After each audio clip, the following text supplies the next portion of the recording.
À peine réunis, les deux hommes mettent en scène leur complicité en bras de chemise au cœur de la forêt amazonienne.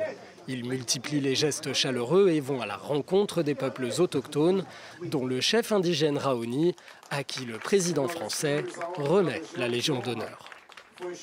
Qu'avec le président Lula, il y a un gouvernement fédéral qui est fait de la protection de l'Amazonie, du développement de la bioéconomie et de l'avenir des peuples autochtones, une cause qui n'est pas simplement une cause de résistance, où vous devez vous appuyer sur le reste du monde, mais qui est bien épousée par le gouvernement fédéral lui-même.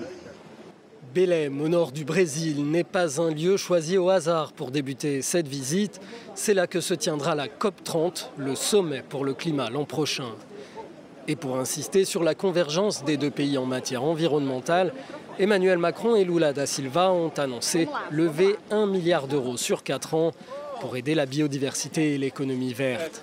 Bien décidé à tourner la page des années Bolsonaro, Emmanuel Macron est aussi venu pour renforcer ses partenariats commerciaux. La France est le 3e plus gros investisseur étranger au Brésil, notamment dans le secteur de la défense.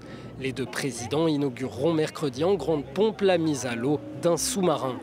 Mais derrière cette coopération de façade, plusieurs sujets catalysent les tensions entre la France et le Brésil, à commencer par l'accord de libre-échange entre l'Union européenne et le Mercosur, freiné par la France pour calmer la colère de ses agriculteurs. Je pense qu'il est normal que la France essaye de défendre son agriculture. C'est peut-être un tournant plus difficile, mais il est normal qu'ils comprennent aussi que le Brésil ne peut pas renoncer aux achats publics et à cet accord. Jeudi, les deux présidents se retrouveront à Brasilia pour échanger sur les grands sujets internationaux. Et là encore, les positions divergent. Dans le dossier ukrainien, Lula a toujours ménagé Vladimir Poutine. Et en ce qui concerne la guerre à Gaza, le président brésilien a récemment accusé Israël de commettre un génocide contre les Palestiniens, provoquant une crise diplomatique avec Israël.